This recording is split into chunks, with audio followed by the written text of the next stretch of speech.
Did you know Dead by Daylight has hit over 60 million players worldwide, and it's still growing in 2025? But is it growing for the right reasons? Hi everybody, it's Gaslord, the H is silent, and today we're diving into one of horror's most infamous games, Dead by Daylight. The question we're going to be answering today is, if Dead by Daylight is still worth it in 2025? From its humble beginnings as a janky but fun horror title, it's evolved into a full-blown franchise. But with that process comes problems, so let's talk about them. There are so many perks in Dead by Daylight, over 100 for each side, and more keep coming with each chapter release. It's overwhelming for new players, veterans, and it's not going to ever probably stop being like that. Most people don't even know what half the icons mean anymore. You'll almost always see meta perks dominate, and balance feels like a constant tug of war.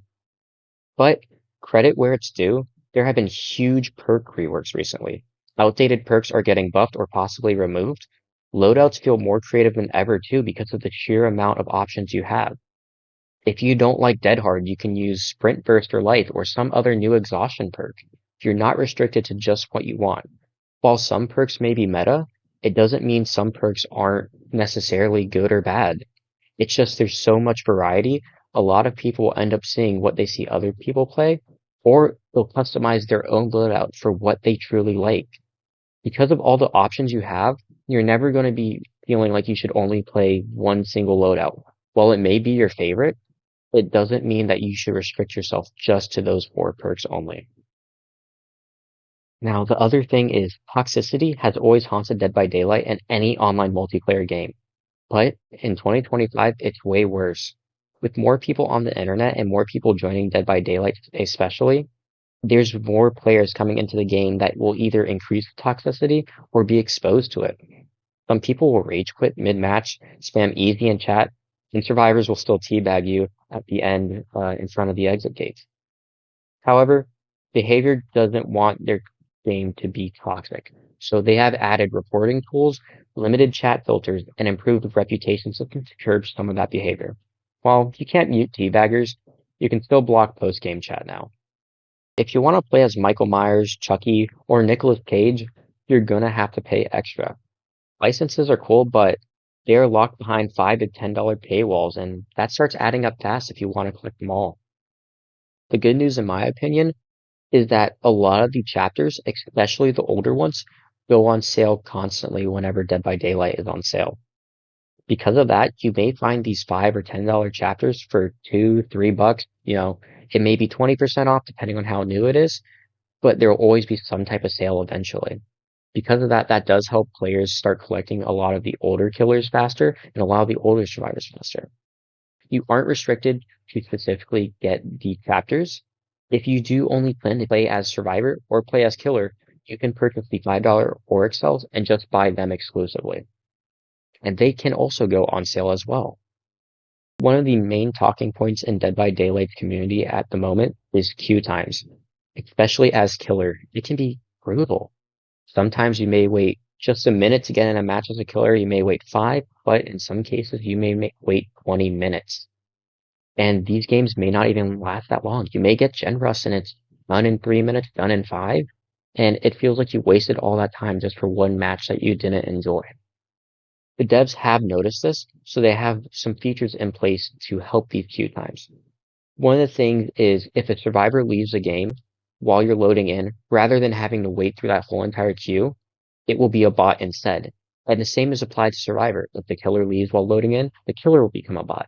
This allows you not to have to redo that queue timer, especially if it was one of those 20-minute queues. Along with that, adaptive matchmaking helps balance queues during off hours by having incentives. So these incentives are Bloodpoint based. So if the killers have long queue times right now, what they'll do is they will have these Bloodpoint incentives on the survivor side. That way, as they play, they get more blood points, encouraging people to play the other role. Now, it currently isn't the perfect system, and that is extremely evident in our 2v8 game mode. The 2v8 game mode has shown how big of a problem this truly has become. Because for the killers, if they want to play this game mode, some people are waiting 15 minutes all the way up to an hour and a half. And that's just not right to play some kind of game mode that's meant to be fun. But behavior is addressing this issue, and that is something we'll get onto later in this video.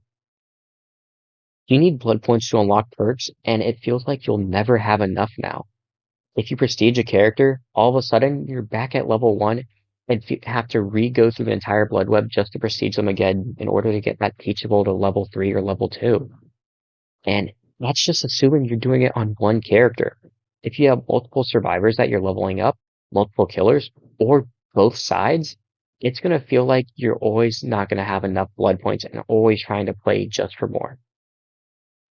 But that being said, it's not always going to feel like a grind. Behavior has events, daily rituals, and community challenges that they have introduced into Dead by Daylight in order to better help the grind and better help survivors and killers alike. Along with that, the match point incentives I mentioned earlier to help queue times is another way they've done this. They're also trying to simplify the blood web a lot more, and that's something to look forward to in 2025. Here's where things take a turn. This year, the Fog Reborn update dropped, and it's changed everything. One of the main things I'm excited about that it changed is the map reworks. So there are a lot more tiles that aren't just killer side or survivor side, but they're actually balanced. With these new tiles, it makes it a lot more fair for both sides because now there's not infinite loops that the killers have to worry about, but there's also not extremely bad loops that just populate a map that survivors realize that they might not be able to loop around. They also have updated their hit detection system. So now hit detection is a lot better. While it still has some bugs and issues, it's significantly better than it was a couple years ago.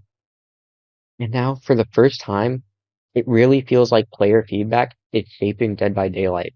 The reason for that is this year, Dead by Daylight is focusing on the quality of life of the game itself.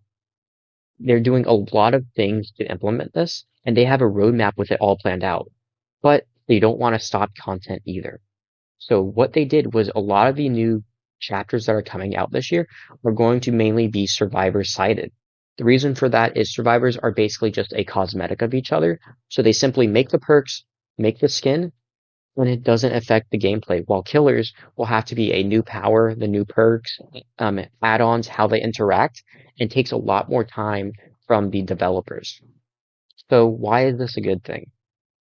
The reason this is a good thing is a lot of the key issues I have just gone over are being changed. They're being updated. They're being looked into. The toxicity is being looked into.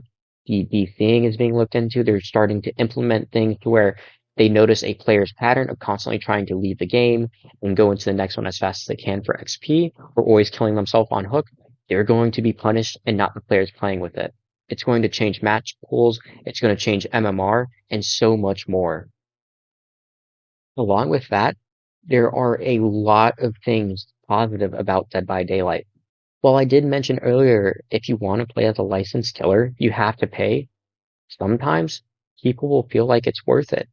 If you pay $5, not only do you get all those teachables unlocked easily as you level up the character, but you're playing someone you love, and that may have drawn you to the game.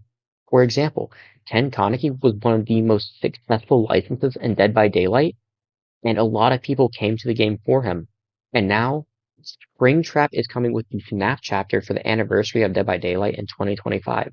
So that's bringing an even wider fan base to Dead by Daylight. So, should you buy Dead by Daylight in 2025? Yes, but still be wary.